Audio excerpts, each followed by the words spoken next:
नमस्कार दोस्तों, आप सभी का हमारे YouTube चैनल माँ कल्याणी क्लासेस में हार्दिक स्वागत है। अगर आप हमसे नए जुड़े हैं तो प्लीज़ हमारे चैनल को लाइक, सब्सक्राइब और हमारे वीडियोस को वॉच जरूर करें। आज हम क्लास 10th यूपी बोर्ड का सिलेबस देखेंगे। जब हमें पेपर मिलता है तो उसमें क्वेश्चन पेपर कैसे सेटअप होता है, कैसे पैटर्न होता है, कितने क्वेश्चन आते हैं, किस चैप्टर से क्या दिया गया है, क्या छोड़ा गया है, ये सारी चीज़ें हम इस सिलेबस के माध्यम से पता कर लेते हैं। इससे हमें ये पता होगा, आगे जब हम क्लास में पढ़ाई करना शुरू करेंगे तो हमें ये पता चल जाएगा कि हमें क्या पढ़ना है, कितना पढ़ना है, किस चीज़ पर हमें ज़्यादा ध्यान देने की ज़रूरत है, कहाँ से नंबर स्कोर होते हैं, कहाँ से मेरिट बनती है। ये सारी चीज़ें हम सिलेबस से पता कर लेते हैं। सिलेबस देखने के बाद हमें पता चल जाता है कि हमें कहाँ से कितना क्या पढ़ना है।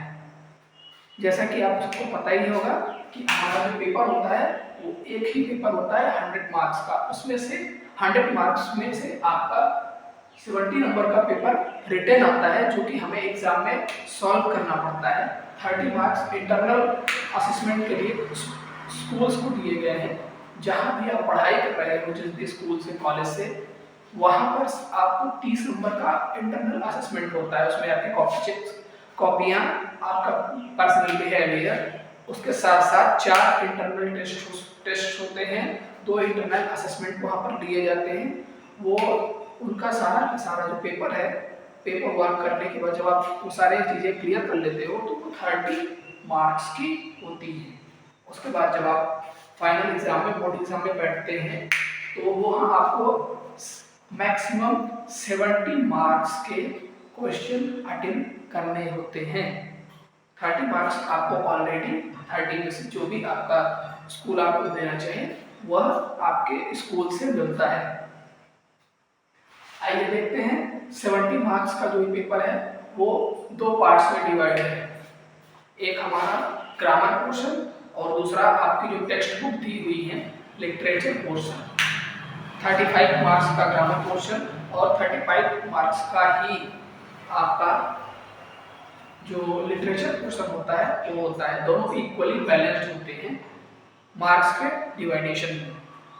उनका क्या सिलेबस है, सिलेबस अलग अलग है मगर जो मार्क्स हैं वो इक्वली डिवाइड है। 35 मार्क्स आपका ग्रामर पोर्शन के लिए और 35 मार्क्स ही आपके लिटरेचर पोर्शन के लिए।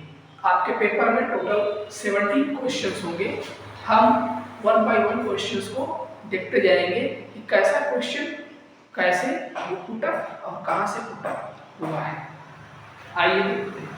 सबसे पहले देखेंगे, सबसे पहले जब आप पेपर उठाओगे तो आपको पहले ग्रामर पोर्शन मिलेगा, उसके बाद आपका लिटरेचर पोर्शन आता है। तो सबसे पहले आपकी रीडिंग स्किल चेक की जाती है। Reading skill in the sense वो आपसे वहाँ किताब नहीं पढ़वाएंगे। रीडिंग स्किल मतलब कि आपने कभी कुछ पढ़ा है, इस सब चीज़ों के लिए रीडिंग स्किल के लिए। रीडिंग स्किल को हम अपना कैसे बढ़ा सकते हैं? रीडिंग स्किल को बढ़ाने के लिए हम न्यूज़पेपर्स, इंग्लिश न्यूज़पेपर, लगभग न्यूज़पेपर सभी के यहाँ आता होगा। आप ऐसा करिए कि Sunday to Sunday English newspaper मंगाइए, उसको पढ़िए। जो उसमें डिफिकल्ट वर्ड्स मिलते हैं, जिनकी मीनिंग आपको हिंदी में नहीं आती है, एक पॉकेट डिक्शनरी रखिए, उससे उस वर्ड की मीनिंग निकालिए, उसको एक कॉपी में लिखिए। इससे आपकी 2 तैयारियाँ होंगी। एक तो आप अपनी इंग्लिश स्ट्रॉन्ग करते चले जाओगे, दूसरा आप अपने एग्जाम के लिए भी तैयारी करोगे। कैसे, वो भी हम आपको बताएंगे। उसके अलावा आप इंग्लिश न्यूज चैनल्स देखिए, इंग्लिश न्यूज चैनल्स देखिए, वो भी आपकी इंग्लिश को इनहेंस करने में फ़ायदा करते हैं, वो भी आपकी इंग्लिश लैंग्वेज को बढ़ाते हैं। इंग्लिश पेपर पढ़िए, इंग्लिश न्यूज चैनल्स देखिए, और अगर आप संभव हो तो एक दूसरे से, अपने फ्रेंड्स से थोड़ा थोड़ा इंग्लिश में कम्युनिकेट करने का प्रयास कीजिए। इससे आपकी इंग्लिश तो इम्प्रूव होगी ही, आपके बोलने की जो झिझक है वो भी दूर हो जाएगी। इससे आप काफ़ी हद तक आप इंग्लिश लैंग्वेज पर कमांड कर लेंगे, जिससे आपके पेपर में आपको हेल्प मिलेगी, सहायता मिलेगी। आइए देखते हैं कैसे। रीडिंग स्किल्स, उसमें होता क्या है, उसमें 2 क्वेश्चंस बनते हैं। रीडिंग स्किल आपका 10 मार्क्स का होता है। इससे आपके दो टाइप के क्वेश्चन पुट अप होते हैं। वो होते कैसे हैं, एक एमसीक्यू टाइप होगा और कुछ क्वेश्चन वोकैबुलरी बेस्ड होंगे। एक क्वेश्चन आपका वोकैबुलरी बेस्ड होता है। आइए देखते हैं। एक अनसीन पैसेज आपका आया होगा, जो आपकी बुक से रिलेटेड नहीं होगा, कहीं से भी उठाकर रैंडमली सिलेक्ट करके 2-3 पैसेज वहां दिए रहेंगे, उसमें से किसी एक पैसेज को आपको अटेम्प्ट करना है। 2 या 3 पैसेज रहेंगे, जरूरी है कि एक ही हो, कभी कभी एक ही पैसेज रहता है, एक अनसीन पैसेज आएगा, उससे रिलेटेड आपके 3 एमसीक्यूज होंगे। एमसीक्यूज मतलब मल्टीपल चॉइस टाइप क्वेश्चन, यानी बहुविकल्पीय प्रश्न हिंदी में। एक क्वेश्चन, उसके 4 आंसर, जो आपको लगे कि हाँ पैराग्राफ पढ़िए, उसी से रिलेटेड होगा, पैराग्राफ पढ़िए, उसके बाद क्वेश्चन पढ़िए, उसमें से जो आपको सबसे सही बेस्ट आंसर लगे कि हाँ इस क्वेश्चन का आंसर इस पैराग्राफ के हिसाब से ये होगा, तो उसको आप अपनी आंसर बुक में नोट डाउन कर दीजिए। 3 क्वेश्चन 3 मार्क्स के। उसके बाद आता है फिर एक और अनसीन पैसेज होगा, उसके बाद दूसरा। उस अनसीन पैसेज से 3 एमसीक्यूज थे, मतलब 3 क्वेश्चंस 3 मार्क्स के। उसके बाद अगला फिर एक अनसीन पैसेज होगा, उसमें 3 शॉर्ट आंसर टाइप क्वेश्चन होंगे, छोटे छोटे एक लाइन के, ज्यादा बड़े नहीं, एक लाइन को 2 लाइन के, उसी पैराग्राफ बेस्ड 3 क्वेश्चन होंगे। पर क्वेश्चन 2 मार्क्स का होता है, 3 2 जा 6। ये इजी होते हैं, क्यों? क्योंकि आप उसी पैसेज जो आपका दिया हुआ है उसी से इनका आंसर आपको देना है, अलग से कुछ सोचने की या करने की जरूरत हमें नहीं है। हम इन्हीं उसी पैसेज को पढ़कर इन क्वेश्चंस का आंसर आसानी से दे सकते हैं। उसके बाद आता है, ये हो गया 6 और 3 9 नंबर्स। और एक क्वेश्चन इससे बनता है वोकैबुलरी बेस्ड। वोकैबुलरी बेस्ड मतलब सपोज मैंने आपसे कहा था कि अभी आपसे कहा कि Sunday to Sunday English newspaper मंगाइए, डिक्शनरी रखिए और इंग्लिश न्यूज चैनल देखिए। उसमें जो डिफिकल्ट वर्ड बोले जाते हैं, जिनकी मीनिंग आपको नहीं आ रही है, वो आप डिक्शनरी में देखिए, उसे कॉपी में नोट डाउन करिए, उसकी हिंदी मीनिंग के साथ साथ उसकी इंग्लिश टू इंग्लिश मीनिंग भी तैयार कर लीजिए, सिनोनिम्स और उसका अपोजिट। सिनोनिम्स मतलब उसका समानार्थी, हिंदी में आप जानते हैं पर्यायवाची शब्द, उसको इंग्लिश में सिनोनिम बोलते हैं। सिनोनिम्स और उसका अपोजिट ये तैयार कर लीजिए, क्योंकि उससे रिलेटेड ये क्वेश्चन आपका वोकैबुलरी बेस्ड वोकैबुलरी में यही होता है। शब्दकोश, उसका सिनोनिम या उसका अपोजिट, दोनों उनमें से कुछ भी पूछ सकता है, या एक नंबर का होता है। ये हो गया रीडिंग का क्वेश्चन 10 नंबर का। एक अनसीन पैसेज, इससे 3 एमसीक्यूज आते हैं, उसी पैसेज पे बेस्ड एक दूसरा अनसीन पैसेज से 3 शॉर्ट आंसर टाइप क्वेश्चन आते हैं, एक वोकैबुलरी बेस्ड क्वेश्चन हो गया। उसके बाद फिर क्वेश्चन नंबर 2, क्वेश्चन नंबर 1 हो गया। क्वेश्चन नंबर 3 ये आपकी राइटिंग स्किल को टेस्ट करता है। राइटिंग स्किल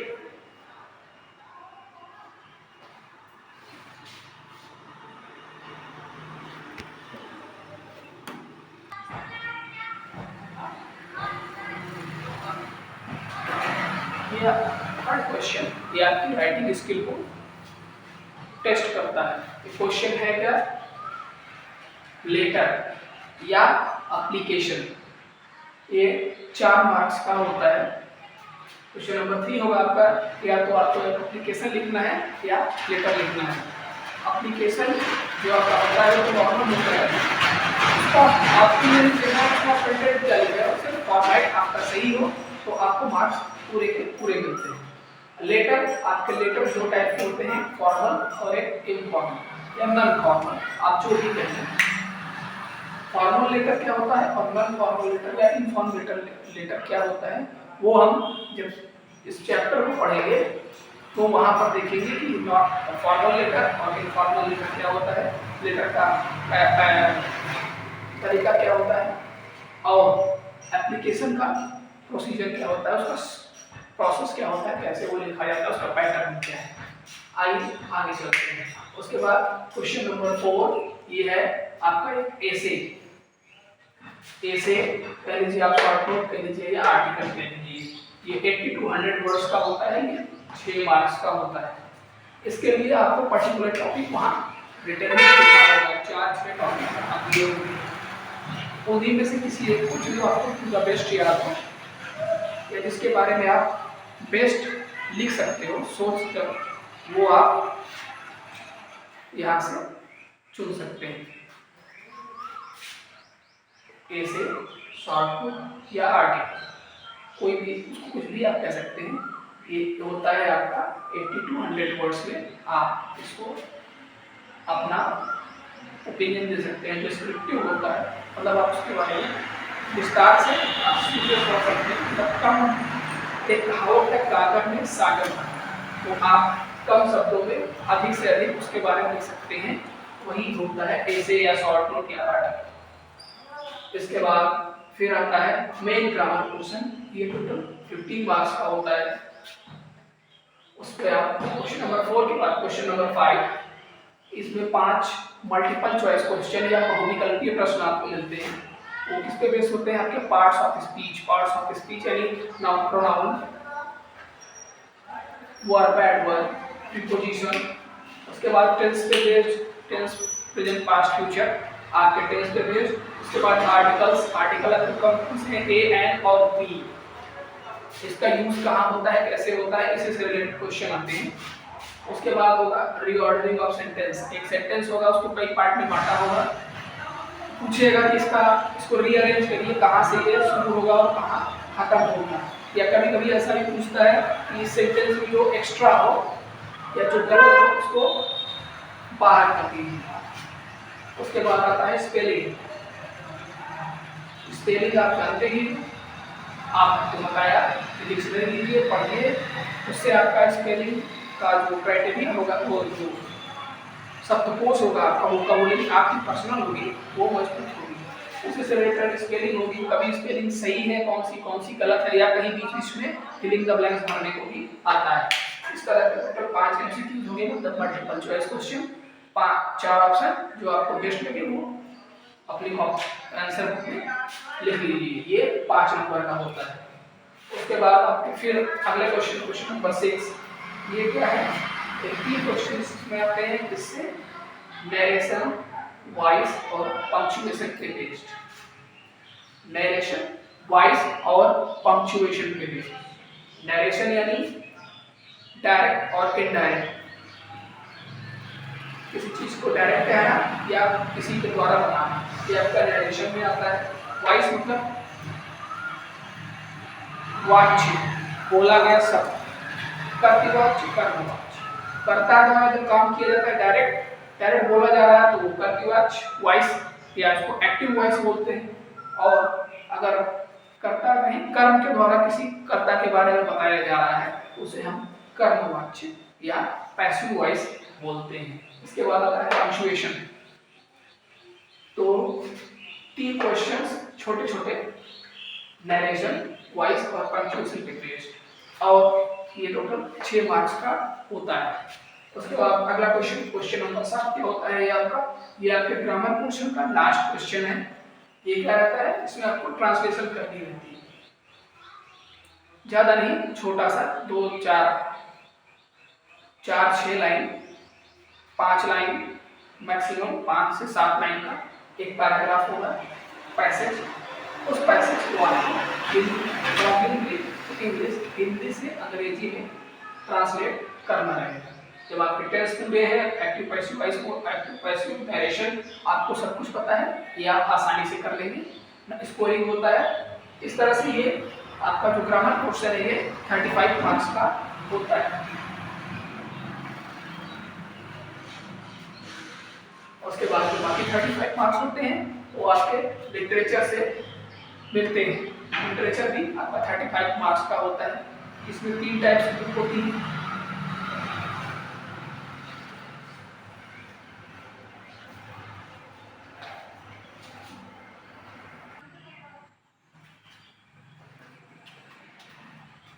लिटरेचर पोर्शन भी आपका 35 मार्क्स का होता है। इसमें फर्स्ट पैड करके या आपकी 3 बुक्स दी हुई है, प्रोज, पोएट्री और सप्लीमेंट्री रीडर या फुटप्रिंट्स विदाउट रीड उसे कह लीजिए।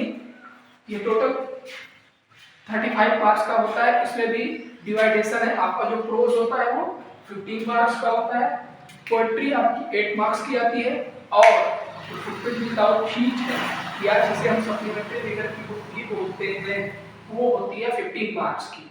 आइए हम देख लेते हैं इसमें कैसे डिवाइडेशन है और किस तरह से क्वेश्चन इसमें पुट अप होते हैं। क्वेश्चन नंबर 7 तक हुआ था। क्वेश्चन नंबर 8 प्रोज से, प्रोज 15 मार्क्स का। क्वेश्चन नंबर 8 इसमें 2 एमसीक्यू आते हैं। वहां आपको एक स्ट्रेंजर दिया होगा या पैसेज दिया होगा, एक्सट्रैक्ट बोलते हैं उसको, इन द एग्जैक्ट एक्सट्रैक्ट बोलते हैं। एक एक्सट्रैक्ट दिया होगा, एक या दो एक्सट्रैक्ट दिए होंगे 4 लाइन 6 लाइन का आपकी बुक से ही। उस एक्सट्रैक्ट पे बेस 2 एमसीक्यूज होंगे आपके। किस पे? वहाँ एक एक्सट्रैक्ट पैसेज दिया होगा, उस पैसेज या एक्सट्रैक्ट पे बेस आपके 2 एमसीक्यूज होंगे जो एक एक मार्क के होते हैं, 2 क्वेश्चंस। उसके बाद आता है अगला क्वेश्चन, वो भी एमसीक्यूज ही है, मतलब मल्टीपल चॉइस क्वेश्चन, 3 और मल्टीपल चॉइस क्वेश्चन, 2 आपके पैसेज पे। वो पैसेज आपकी बुक से ही होगा, किसी भी लेसन से हो सकता है जो आपके सिलेबस में है प्रोज के। उसके बाद 3 एमसीक्यू आपके लेसन जो आपके लेसन सिलेबस में है, उस सिलेबस पूरे सिलेबस में से छांट कर 3 मल्टीपल चॉइस क्वेश्चन आपके बनते हैं प्रोज में, वो 3 मार्क्स के होंगे।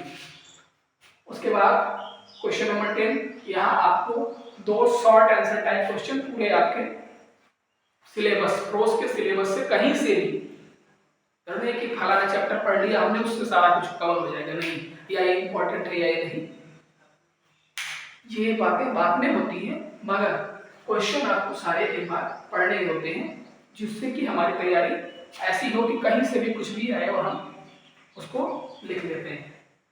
तो क्वेश्चन नंबर 10 होगा, उसमें आपके 2 शॉर्ट आंसर टाइप क्वेश्चंस आएंगे। इन्हें आपको 30 to 40 वर्ड्स में, 30 से 40 वर्ड्स में दोनों क्वेश्चन, 30 वर्ड का अगर उसको लिखा तो नहीं, उसको 30 वर्ड तक को कम या ज़्यादा हो सकता है, मगर दोनों क्वेश्चन कम से कम मिनिमम 30 वर्ड्स के आसपास होने चाहिए, तभी आपको मार्क्स मिलते हैं। ये आपका 2 नंबर का एक क्वेश्चन, 3 नंबर का एक क्वेश्चन, 3 into 2 मतलब 6 नंबर का क्वेश्चन ये बनता है। उसके बाद आता है प्रोज से लास्ट क्वेश्चन, क्वेश्चन नंबर 11, एक short answer type question, long answer type question. Long answer type question में आपको 60 वर्ड्स, नियर अबाउट 60 वर्ड्स, मतलब 60 से कम नहीं होने चाहिए, कोई गिनता तो नहीं है, मगर फिर भी आपका जो आंसर बुक है या कॉपी है जिसमें आप आंसर अपना लिख रहे हैं, वो कॉपी का एक पेज मिनिमम वो आपका 60 वर्ड्स के अबाउट गिना जाता है। एक पेज में एक ही लॉन्ग आंसर लिखेंगे। ओके, उसके बाद प्रोज हमारा पोएट्री जो 8 मार्क्स की होती है। पोएट्री क्वेश्चन नंबर 11 के बाद क्वेश्चन नंबर 12 जो पोएट्री से आती है, इसमें भी 2 MCQ based on extract, 2 multiple choice question जो आपके स्ट्रैंजा दिया होगा, स्ट्रैंजा उसको एक्सट्रैक्ट इसलिए कहा जा रहा है क्योंकि निकाला गया है आपकी बुक से। एक्सट्रैक्ट माने होता है निकालना, एक्सट्रैक्शन माने होता है तोड़ना, टूटना या निकलना या बिछड़ना, इसको एक्सट्रैक्ट किया गया है इसीलिए इसको निकाला गया है आपकी बुक से, इसलिए यहाँ एक्सट्रैक्ट लिखा है। वो होता है आपकी किसी पोएम का स्ट्रैंजा, 4 लाइनें आपके पोएम से निकाली जाएंगी, किसी भी पोएम से हो सकता है, आपके सिलेबस में जो पोएम दी हुई है उनमें से किसी भी पोएम से ये हो सकता है। उन पर बेस्ड 2 एमसीक्यूज, उन पर based 2 MCQs multiple choice question आपको आंसर देने के लिए मिलते हैं। उसके बाद आपका क्वेश्चन, अगला question, question number 13, question number 13 ये भी आपके जो आपने पोएम पढ़ी है आपके सिलेबस में है उसके बेस्ड एक शॉर्ट आंसर टाइप क्वेश्चन होगा जो 30 to 40 वर्ड्स में आपको उसका आंसर देना रहेगा। ये क्वेश्चन जरूरी नहीं है कि आप अटेम्प्ट करें अगर आपको ये याद है, क्योंकि बहुत सारे पोएम हैं, हमें ये नहीं पता कि किस चैप्टर से ये क्वेश्चन पूछे जा सकते हैं। इसलिए आपके लिए सबसे सुटेबल होता है कि हम 4 लाइन की पोएम याद कर लें। 4 लाइन पोएम नहीं, कम से कम 3-4 पोएम्स, 8-8 लाइन, या तो 8-8 लाइन की 8-8 लाइन्स की 2 पोएम्स, या 4 लाइन की 3-4 पोएम्स, 3-4 अलग अलग आप याद कर लो।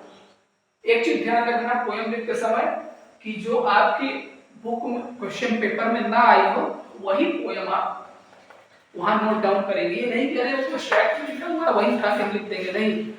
वो जो 4 लाइनें वहां आई हैं वो 4 लाइनें आप नहीं ले सकते। सेम पोएम की दूसरी 4 लाइन आगे पीछे की आप लिख सकते हैं, वो 4 लाइनें मत लिखिए जो यहाँ आई है, वरना आपका वो क्वेश्चन कटा हुआ माना जाएगा, अटेम्प्ट माना जाएगा कि आपने क्वेश्चन अटेम्प्ट नहीं किया है। ओके, आगे चलते हैं। Question number 14, central idea of the given poem.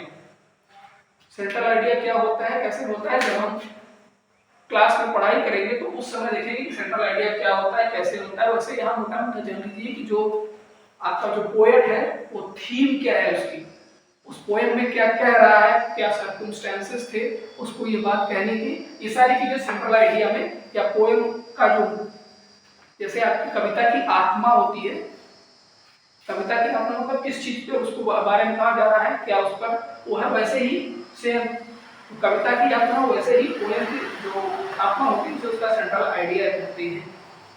ये आपका वहां पे दिए होंगे नाम, ऐसा नहीं कि आपको पूरा वो करना नहीं, वहां नाम दिया होगा। 2 या 3 पोएम आपको ऑप्शन में मिलेगी, इस एक को इसका या इसका या इसका, ये या ये 3 में से या 4 में से या 2 में से एक का आपको सेंट्रल आइडिया लिखना होगा। ये 3 मार्क्स का होता है। उसके बाद last portion footprints without feet, या इसी को हम सप्लीमेंट्री रीडर भी कहते हैं, इसका हिस्सा भी बटा हुआ है, ये 15 मार्क्स का होता है। इसमें क्वेश्चन नंबर 14 के बाद आया क्वेश्चन नंबर 15। इसमें 5 एमसीक्यू मल्टीपल चॉइस क्वेश्चन आपको मिलेंगे बेस्ड ऑन आपके लेसन, जो आपका सिलेबस है, जो जितने लेसन है उस लेसन को बेस्ड आपको 5 मल्टीपल चॉइस क्वेश्चन मिलेंगे, जिन्हें एक नंबर के क्वेश्चन होते हैं, जिन्हें आपको छोटे छोटे, बहुत ही छोटे छोटे उसमें सिर्फ उनका आंसर नोट डाउन करना है। 4 में से जो ऑप्शन आपको सही है, क्वेश्चन पढ़िए, जो ऑप्शन आपको सही लगा आपने पढ़ा है उस पर टिक करते जाइए, आपका नंबर बनता जाएगा।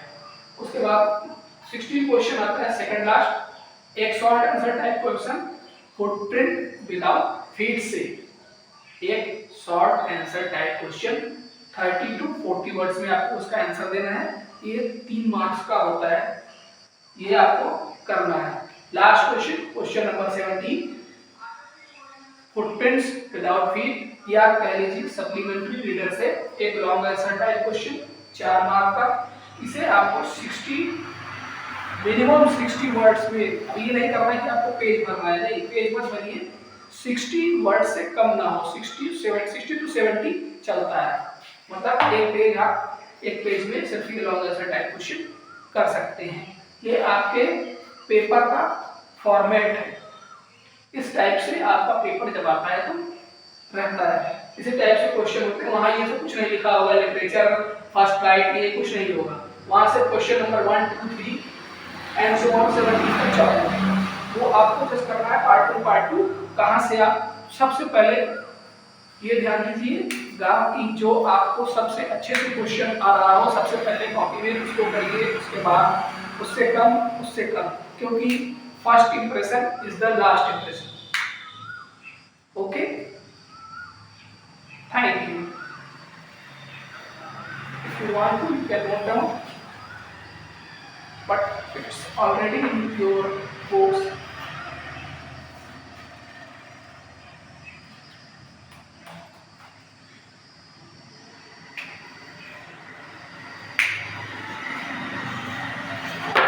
Thank you friends. अगर आप हमारे चैनल पर नए जुड़े हैं तो प्लीज़ इसे लाइक, सब्सक्राइब और शेयर करें, और हमारे कमेंट बॉक्स में जाकर हमें बताएं कि हम अपने कंटेंट्स में और क्या सुधार कर सकते हैं। Thank you.